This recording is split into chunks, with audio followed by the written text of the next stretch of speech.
Senhor presidente, senhores vereadores, todos que nos acompanham aqui, pelas mídias também, muito boa tarde. Presidente, eu não poderia subir a essa tribuna nessa tarde e não falar a respeito da educação, novamente, né? Já que os colegas que me antecederam falaram, e eu acho que, como é um assunto que, de certa forma, tenho proximidade, enfim, e tenho procurado discutir diretamente com aqueles que promovem a educação no município, seja ela pública ou privada, eu acho que é sempre importante que a gente traga uma palavra e no sentido de compartilhar alguma experiência que nós temos vivido, né? Questão pessoal, senhor presidente. A princípio, seria importante a gente colocar que nós temos 6 meses já de pandemia com escolas fechadas. Isso é muito importante que a gente entenda que, quando a gente fala de 6 meses de escolas fechadas, nós estamos falando de 6 meses de estudantes em metodologia de ensino completamente diferente daquela que conhecia, né? E aí nós estamos falando de alunos da educação infantil, do ensino fundamental 1, 2, ensino médio, ensino técnico, ensino superior, que estão, nesse momento, experimentando o ensino remoto, né, sem que as condições para que esse ensino remoto seja oferecido tenha sido preparado, né? Condições quais?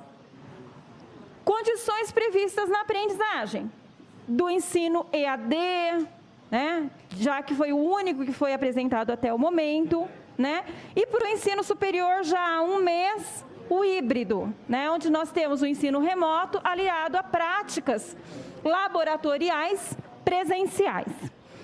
Bom, eu falo pela experiência que tenho, né, no ensino superior, eu falo pela experiência que tenho como professora de todos os níveis de ensino, porque eu tive a oportunidade de ensinar educação infantil, ensino fundamental 1 e 2, médio, técnico e superior. Então, alguma experiência a gente tem e a gente sabe que a aprendizagem nos diferentes níveis, ela se dá de maneira diferente. E quando a gente fala de escolas públicas e privadas que estão, na medida do possível, oferecendo educação sem uma diretriz muito clara de como é que ela deve acontecer, nós estamos falando de alunos que precisam de um olhar diferente na questão da aprendizagem. Quando nós falamos da educação infantil, nós falamos de crianças que estão, neste momento, em quarentena, sendo privadas da convivência, sendo privadas da socialização, que é muito importante nesse momento da vida, né?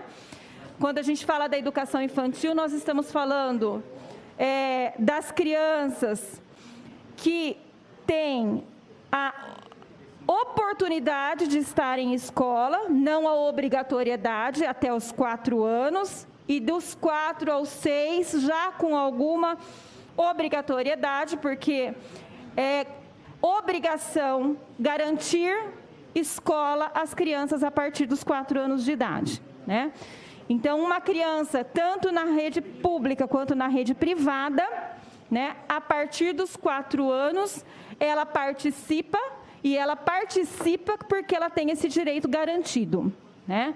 Quando uma criança na educação privada, após os 4 anos, ela sai, como nós vimos agora na pandemia, muitos pais tirando da educação privada, das escolas privadas do município, os pais obrigatoriamente devem matricular essa criança numa outra escola da rede pública. Nesse momento, a evasão da escola privada para a pública aconteceu em função das questões econômicas que foram postas no momento da pandemia, né?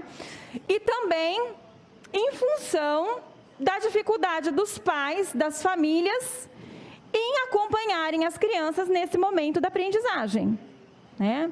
Então, a retaguarda em casa, ela é importante, seja para que a criança aprenda através da tecnologia ou aprenda através de impressos que são encaminhados, né?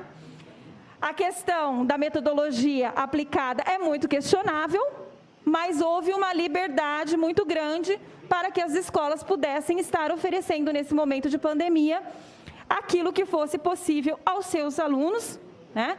E a questão da tecnologia é algo que nós temos que compreender que não é toda a família que tem acesso a ela, né? Então, se a família não tem acesso à tecnologia, outra forma de se fazer ensino teve que ser colocada no momento. Quando nós vamos para ensino fundamental 1, que a gente pega o primeiro ano, que começa a alfabetização e vai até o 5º ano, nós temos crianças hoje com grande dificuldade de aprendizagem. Grande dificuldade de aprendizagem, tá? Isso é relatado pelas escolas que promovem a educação de ensino fundamental 1 e que estão acompanhando os seus alunos. Porque nós temos escolas que estão acompanhando e nós temos escolas que nem têm contato com os seus alunos. Educação é processo de ensino-aprendizagem. Escola tem uma função social importantíssima, principalmente num país como o nosso. Mas a educação envolve processo de ensino-aprendizagem. E o que nós vemos é que estas crianças de ensino fundamental 1 podem ter grandes prejuízos educacionais, grandes prejuízos de aprendizagem no momento de pandemia.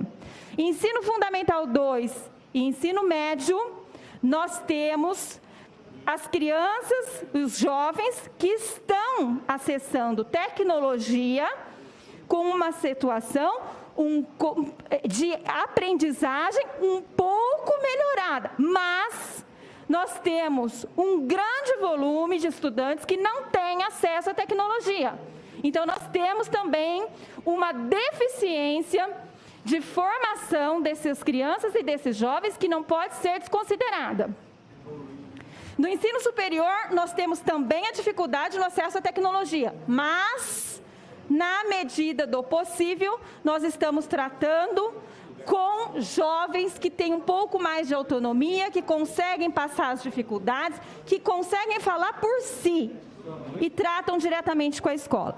O que eu gostaria de colocar nesse momento, presidente, é que nós temos hoje a discussão da volta às aulas, que ela é importantíssima, porque essa volta às aulas ela vai acontecer em algum momento, só que não é hoje e não é a semana que vem. A semana passada, o prefeito deu uma entrevista que foi publicada no Jornal da Cidade, dizendo que volta às aulas será depois da vacina. Depois da vacina, quando, se nós não temos mais perspectiva de data, de mês, para que essa vacina chegue, aplicação em massa nas nossas crianças e jovens? A previsão do prefeito é o meio do ano que vem. Então, vamos entender o seguinte, quando a gente fala de rediscutir a possibilidade de atividades dentro da escola que possam suprir as deficiências de aprendizagem dos estudantes, sem falar de volta às aulas. Nós estamos falando de atividade de reforço. E quando nós falamos de atividade de acolhimento, nós estamos falando de atender crianças que estão em casa hoje chorando, emocionalmente extremamente abaladas, porque não tem mais vida social alguma. Então, é importante que a gente entenda que volta às aulas vai acontecer no momento mais adiante e é preciso discutir.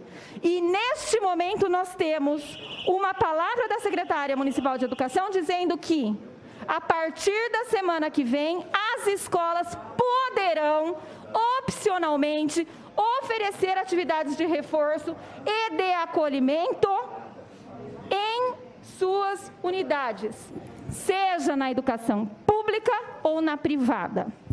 É isso que nós temos agora, presidente. Muito bem. Eu agradeço, muito obrigada. Muito obrigado, vereadora.